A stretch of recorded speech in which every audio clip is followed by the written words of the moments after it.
औज़ुबिल्लाहिमिनश्शैतानिर्रजीम बिस्मिल्लाहिर्रहमानिर्रहीम। प्यारे बच्चों, अस्सलाम वालेकुम वरहमतुल्लाहि वबरकातुहू। जैसा कि आप आज का जो हमारा क्लास है वो है 6th स्टैंडर्ड की जो ज्योग्राफी बुक हमारी है उसी से लिया गया है। तो टॉपिक है हमारा आज रोटेशन पार्ट 3। जो हमने पिछली दफ़ा दो हमने टॉपिक्स पढ़े हैं रोटेशन के बारे में, आज यही रोटेशन हमें पढ़ना है, पार्ट 3 इसका पढ़ना है।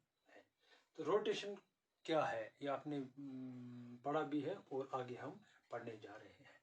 Due to the spherical shape of earth, जो आपने देखा है ग्लोब पर जो अर्थ की जो ये शेप है वो स्फेरिकल है। यही वजह है कि due to the spherical shape of earth only half of it gets light from the sun at one time. जो इसकी स्फेरिकल शेप है यही वजह है कि हाफ ऑफ इट, अर्थ का जो हाफ है, नसफ हिस्सा अर्थ का जो है उसमें डे होता है, क्योंकि उस हाफ हिस्से में सनलाइट पड़ती है। The sun at one time, एक दफ़ा एक ही हिस्से में, हाफ हिस्से में अर्थ का है जो उसमें आफ्ताब की सूरज की रोशनी पड़ती है। तो वहाँ पर नेचर जहाँ पर सूरज की रोशनी पड़ती है वहाँ पर दिन दिखाई दे रहा है, और जो इसके पीछे से जो डार्क पार्ट रहता है वहाँ से रातें दिखाई दे रही है। ये स्फेरिकल जो शेप है अर्थ की इसी वजह से हो रहा है।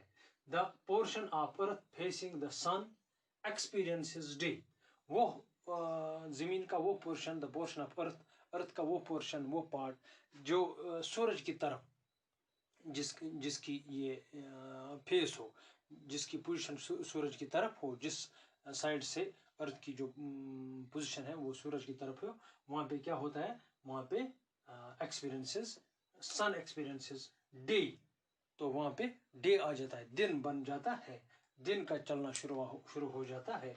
When as the portion of earth away from the sun experiences night. लेकिन क्या है, जो जमीन का जो ये है, ये पोर्शन जो पिछले साइड से है, जिस साइड से सूरज की रोशनी नहीं पड़ती है, वहाँ से नाइट दिखाई देती है, वहाँ से रातें दिखाई देती है।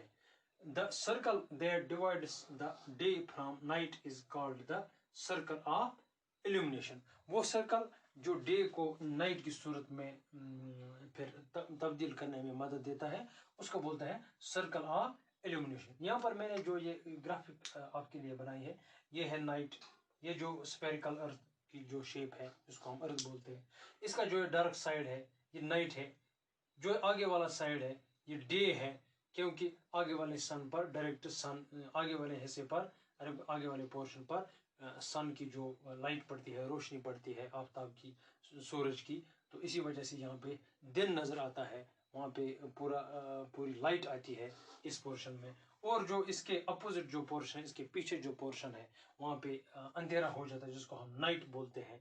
वहाँ पे इसीलिए रातें होती है, क्योंकि आफ्ताब की रोशनी इसके थोड़ा आगे है, ये आफ्ताब की रोशनी से ओझल में है। इसी तरह जो ये ओझल का हिस्सा जो है, जो ये पिछला पोर्शन है अर्थ का, जो ये स्फेरिकल अर्थ है, इसका पिछला पोर्शन, वहाँ पर आफ्ताब की जो है वो किरणें नहीं पड़ती है। यही वजह है कि वहाँ पे रातें होती है, और आगे जो आफ्ताब के सामने, जो सूरज के सामने जो भी हिस्से आते हैं वहाँ पे दिन होता है। यही है जो ये रोटेशन है, जिसको हम बोलते हैं forming of days and nights, दिन और रात जो बनते हैं। यहाँ पे और मैं आपको एक बात बताऊंगा, ज़मीन का जो स्फेरिकल शेप है उसका जो भी हिस्सा आफ्ताब की, सूरज की तरफ होता है, वहाँ पर दिन आता है, वहाँ पर लाइट आती है, रोशनी आती है, और जो भी हिस्सा इसके अपोजिट में रहता है, इसके पीछे साइड में रहता है, वहाँ पर रातें आ जाती है। तो ये सिलसिला चलता रहता है, इसीलिए आहिस्ता आहिस्ता से दिन आते हैं, फिर निकल जाते हैं, आहिस्ता आहिस्ता से आफ्ताब का तुलू होता है, फिर गुरूब हो जाता है। ये जो प्रोसेस है ये चलती रहती है। ये पूरे जो कायनात है, पूरा जो वर्ल्ड है, इसमें ये होती रहती है। यही वजह है कि जो हिस्सा आफ्ताब के सामने आता है वहाँ पर दिन आते हैं। तो यही वजह है कि अगर किसी जगह पे कोई जगह जो इस साइड में हो, नॉर्थ में, साउथ में, किस साइड में हो, जब वो आफ्ताब की तरफ होता है, जो बाकी एरिया जो है, बाकी जो ममालिक है, वहाँ पर नाइटें दिखाई देती है, वहाँ पर रातें दिखाई देती है। तो यही वजह है कि किसी जगह पे जब होते हैं सुबह दिन के 8 बजे, और दूसरी जगह पर हम जब पता करते हैं वहाँ पर रात की 2 बजे, 2:30 बजे, 1:30 बजे होते हैं। यही वजह है कि जो ये रोटेशन का मामला है।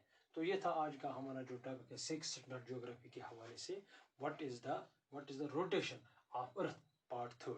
اس میں خاص طور پر ڈیز اور نائٹس کا ذکر کیا گیا ہے. تو اس کے حوالے سے میں آپ کو ایک ہوم اسائنمنٹ رکھوں گا، وہ آپ اپنی گھر پر اپنی نوٹ بک پہ لکھ کے مجھے واٹس ایپ پہ شیئر کرو گے. تو آج کا میرا جو ہے وہ ہے what do you understand by the forming of days and nights, اور اس کے بارے میں how days and nights form, جو دن اور رات وہ کس طرح سے بنتے ہیں، کیا ہوتی ہے اس وقت ارتھ کی جو پوزیشن اور کیا ہوتی ہے جو سن ہے اس کی جو پوزیشن کیا ہوتی ہے. یہی تھا آج میرا ٹاپک اپنے 6 اسٹینڈرڈ کے بچوں کے. آج کے لیے اتنا ہی. تھینک یو، شکریہ.